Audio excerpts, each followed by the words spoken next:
Kami dianggap sebagai gelombang pertama yang berasal dari Asia Tenggara, Taraniunan yang masuk ke Indonesia sama dengan orang Dayak, orang Batak, dan Nias.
Belanda kamalemburanta napo urung antasalama mama. Hari masih terang tanah di Rantepao, Toraja Utara, Sulawesi Selatan.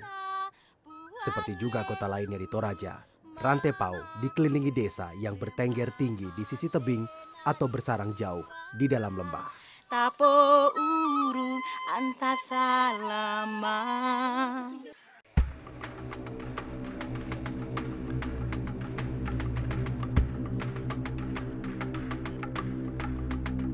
Makam batu, tengkorak manusia, dan ritual kematian telah mendarah daging sebagai tradisi yang diyakini leluhur Toraja.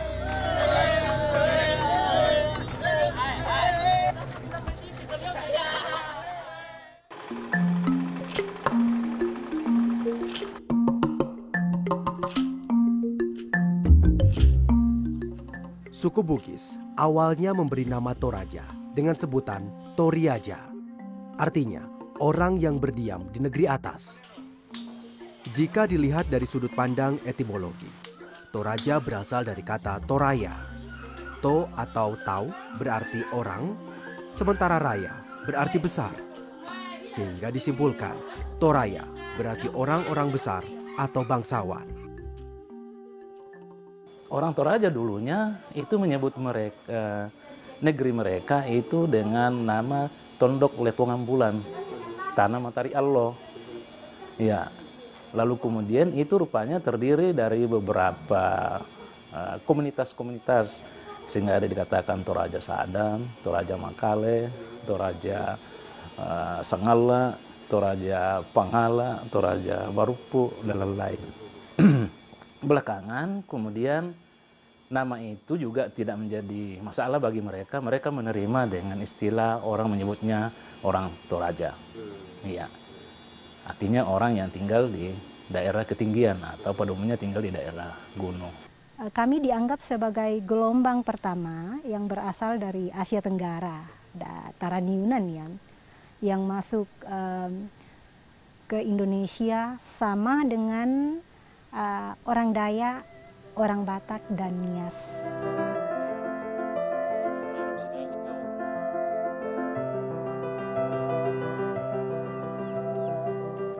Tongkonan merupakan pusat kehidupan sosial suku Toraja. Tongkonan berasal dari kata tongkon yang artinya menduduki. Karena pada zaman dulu, tongkonan menjadi tempat duduk para petinggi adat dalam bermusyawarah. Tongkonan terdiri dari sekelompok bangunan, yakni rumah utama dan lubung padi. Tongkonan menjadi simbol hubungan masyarakat Toraja dengan leluhur. Selain itu, tongkonan juga merupakan simbol persekutuan suku Toraja yang berdasarkan pada hubungan kekerabatan. Ya, jadi tongkonan itu adalah suatu kesatuan masyarakat yang tentunya dipimpin oleh bagian dari komunitas mereka sebagai suatu kesatuan. Dan pada umumnya dalam satu komunitas tongkonan ini ada ikatan darah seperti itu, hubungan-hubungan kekerabatan, kekeluargaan dan lain-lain. Iya. Iya, jadi di dalam tongkonan diatur siapa yang boleh menjadi pemimpin dan siapa yang menjadi pengikut atau menjadi rakyat. Lalu kemudian apa yang harus dilakukan oleh pemimpin dan apa yang harus dilakukan oleh masyarakat pada umumnya. Setiap ritual yang berhubungan dengan tongkonan memiliki peran penting bagi kehidupan spiritual suku Toraja. Rumah adat tongkonan menghadap ke utara. Arah utara diyakini menjadi tempat leluhur suku Toraja Puang Matua bersemayam. Sedangkan lumbung padi menjadi simbol jika Toraja merupakan kawasan agraris. Ukuran lumbung padi lebih kecil dari rumah adat tongkonan, tapi memiliki fungsi vital karena tempat cadangan pangan. Cadangan pangan berupa hasil panen ini akan menjamin keberlangsungan hidup pemiliknya. Tongkonan buat kami selain sebagai tempat tinggal, juga sebagai pusat pertalian keluarga, sebagai pusat pemerintahan, pusat kegiatan-kegiatan sosial, dan pusat peribadatan juga.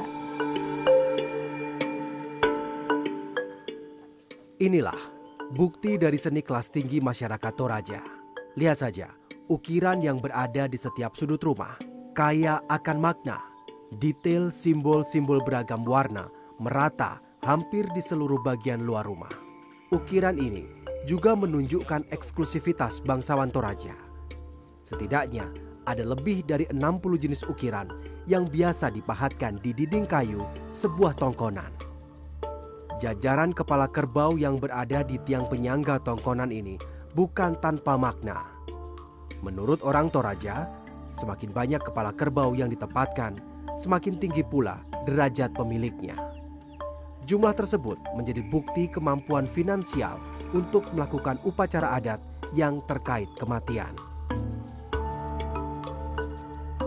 Karena konsep keyakinan religi kami yang asli bahwa kehidupan di alam sini kurang lebih sama dengan kehidupan di alam sana. Apa yang dibutuhkan di dunia di sini itu juga yang dibutuhkan di dunia sana. Jadi korban-korban yang kami berikan pada saat kematian keluarga itu yang menjadi bekal mereka di alam sana. Nah, ketika upacaranya sempurna, mereka juga bisa mereka kan kalau sudah upacaranya diselenggarakan secara ini, mereka kami yakini berubah menjelma menjadi dewa atau membawa lipuang istilahnya. Bagi masyarakat Toraja, kerbau adalah hewan sakral. Hampir di setiap ritual upacara dalam tatanan adat suku Toraja, kerbau atau dalam bahasa lokal disebut tedong mengambil peran utama. Dalam kepercayaan Aluk Todolo, tedong dikorbankan dalam upacara kematian Rambu Solo. Upacara ini dipercaya akan menjadi kendaraan bagi yang sudah meninggal untuk menuju Puya atau surga. Maka tak heran jika perlakuan istimewa kepada tedong adalah wujud penghargaan orang Toraja atas adat dan leluhur mereka. Dari tedong pula, status sosial seorang Toraja terekam dalam benak hingga lintas generasi.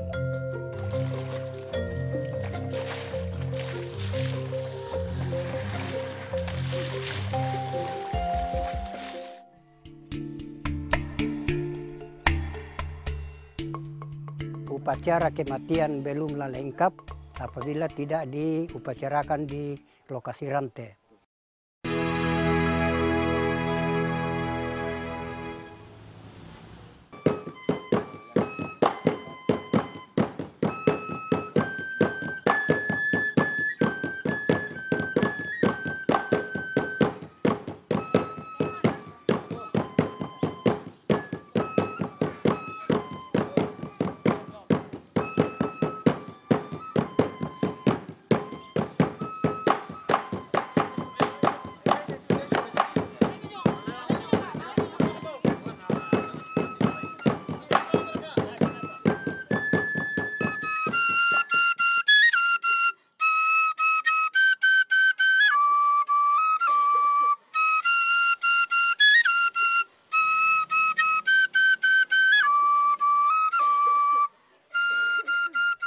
Suku Toraja masih terikat oleh adat istiadat dan kepercayaan leluhur nenek moyang yang disebut Aluk Todolo.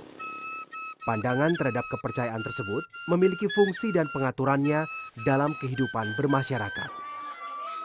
Orang Toraja percaya, jika terjadi kesalahan dalam pelaksanaan Aluk Todolo, maka bencana tak terhindarkan.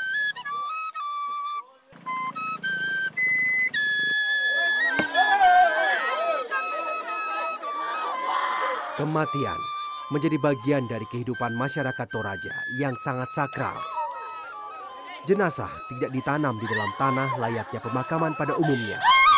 Karena orang Toraja percaya, jika elemen tanah merupakan tempat yang produktif untuk memberi manfaat bagi kelangsungan kehidupan segala makhluk hidup, sehingga tidak tepat jika tanah produktif tersebut dijadikan kuburan.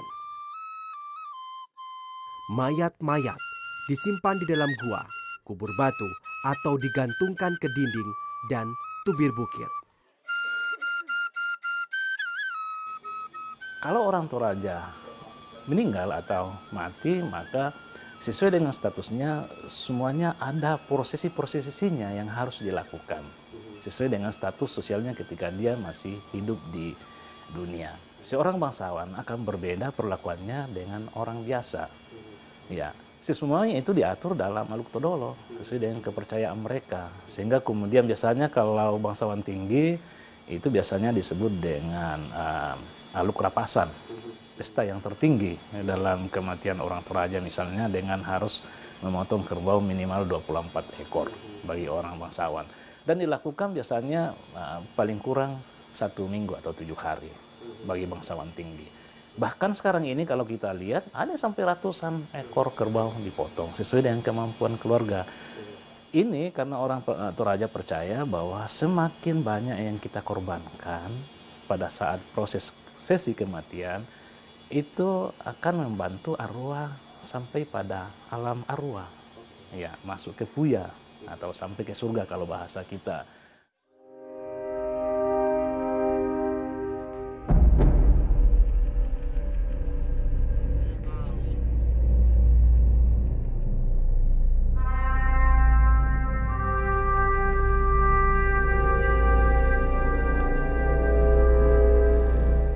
Goa Londa, sebuah kompleks pekuburan batu yang sakral dan terletak di desa Sandan Uai. Goa alam ini merupakan pemakaman leluhur sejak abad ke-11. Hanya keluarga Lengkek dan Bang Rapak, keturunan bangsawan, yang boleh dimakamkan di tempat ini. Derajat setiap jenazah yang dikubur di tempat ini dilihat dari penempatan erong atau wadah kubur. Uniknya, setiap erong bisa dikenali dari setiap tahu-tahu atau boneka arwah. Tahu-tahu melambangkan leluhur yang sudah dimakamkan. Tahu-tahu ditempatkan di tongkonan dan berbentuk mirip aslinya, lengkap dengan aksesoris yang kerap dipakai leluhur semasa hidup.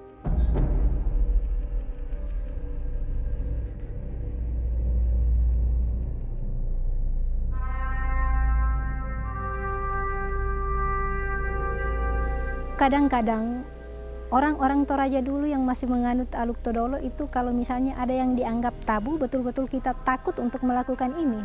Kayak mengambil sesuatu dari makam itu adalah hal yang sangat tabu buat kami, dan itu orang tidak pernah berani untuk mengambil sesuatu, aman-aman saja untuk ini. Nah, karena sanksinya kita akan langsung dapatkan ke ininya kan, maksudnya kalau bukan keluarga biasanya dapat ini yang langsung, tapi kalau yang keyakinan sekarang kan nanti setelah meninggal baru kita dampaknya baru akan dirasakan sendiri. Nah itu barangkali yang ini.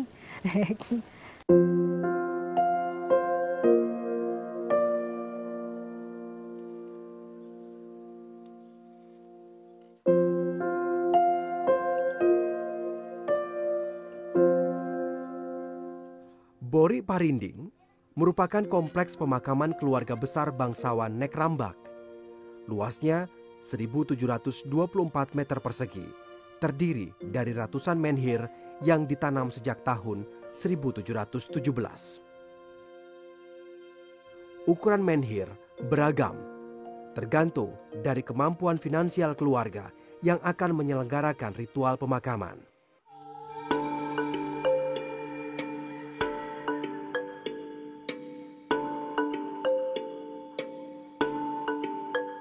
Lubang-lubang bertutup ijuk ini merupakan kuburan bagi bayi. Namun, hanya diperuntukkan bagi bayi yang belum tumbuh gigi. Getah pada pohon ini dipercaya menjadi sumber makanan layaknya air susu ibu. Jika pohon ini sudah tertutup rapat, warga Toraja meyakini sang bayi telah kembali tumbuh di alam puya. Pemakaman yang memanfaatkan batu besar juga jamak dilakukan oleh masyarakat Toraja. Bermula dari abad 17, pemakaman menggunakan batu besar masih berlangsung hingga kini. Proses pembuatan satu makam batu memakan waktu hingga 6 bulan bila dikerjakan 2-3 pekerja. Dengan menggunakan teknik pahat tradisional dan ritual adat, pembuatan makam batu bisa menghabiskan biaya puluhan hingga ratusan juta rupiah.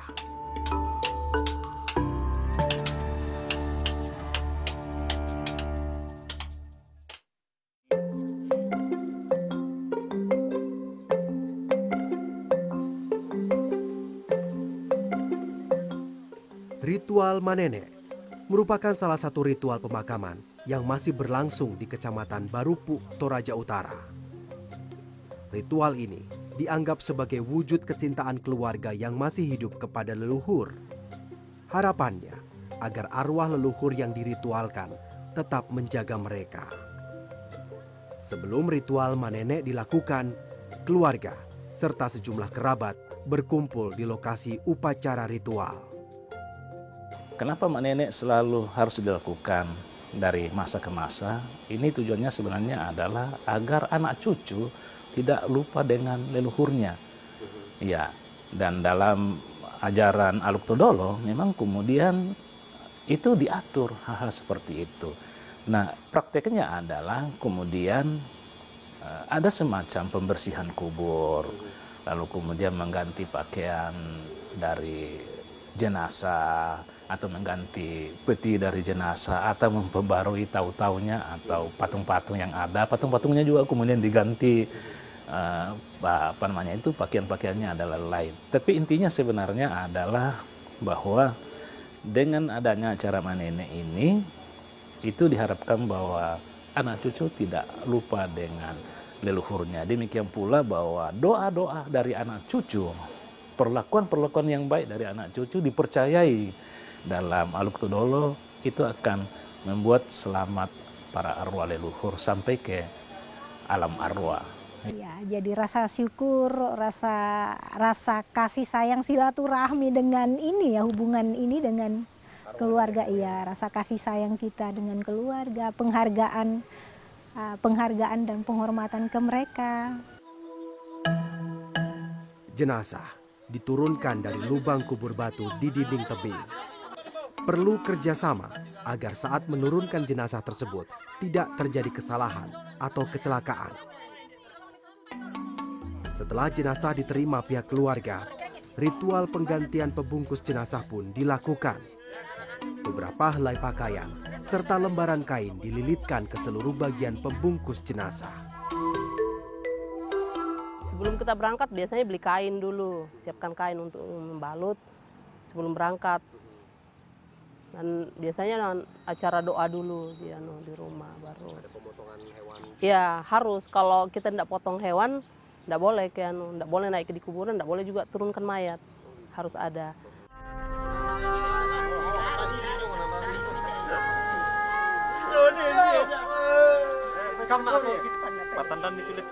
Rangkaian ritual Manene seakan menegaskan kembali ikatan kekerabatan di antara mereka. Ritual ini juga sekaligus menjadi ajang melepas rindu serta memperkenalkan leluhur kepada generasi saat ini.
Hari masih gelap.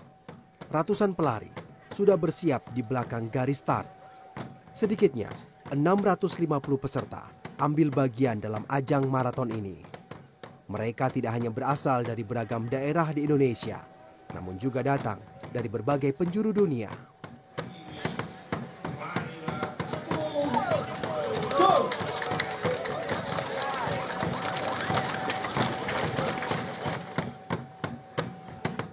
Margaret merupakan satu dari 35 warga asing yang mengikuti Toraja Marathon 2016. Para peserta asing di perlombaan ini berasal dari 12 negara. Trek yang dilewati Margaret dan peserta lainnya tergolong tidak biasa. Jalur lari sengaja dipilih melintasi kampung adat berusia ratusan tahun, persawahan, permukiman, serta tempat pemakaman kuno non-eksotis. I was eager to come here and see the place because it is my first time. I had never heard the name Toraja. It was my first time. So I was eager to come and see the place. When I arrived, I saw it is a good place. Surely the people here are very, what can I say? They are very friendly. They are very nice. They are very good. Also the place is very nice. Satu, saya belum pernah ke Toraja. Saya dengar dari orang-orang di Toraja itu indah sekali, ya kan? Sebenarnya saya pun ada lomba yang sama besok kucing maraton, tapi saya batalin demi Toraja. Karena saya pengen lihat keindahannya, kata rumah-rumahnya tuh kan bagus ya.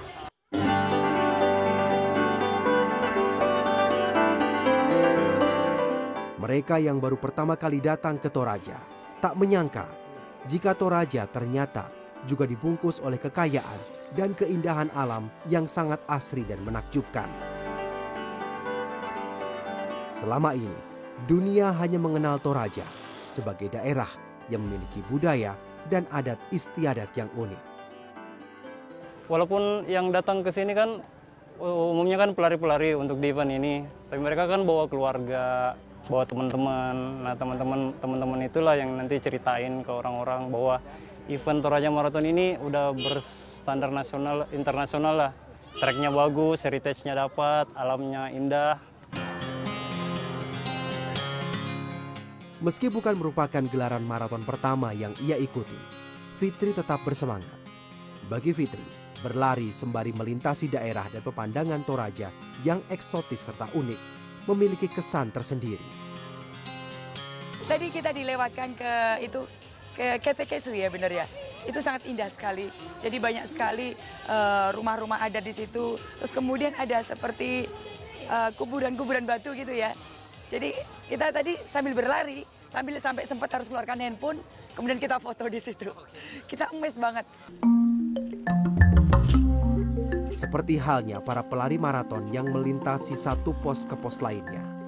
Kematian bagi orang Toraja merupakan satu tahap kehidupan yang dilalui setiap orang. Sehingga kenangan dan cerita tentang penghormatan leluhur Toraja akan terus melintas melanglang zaman.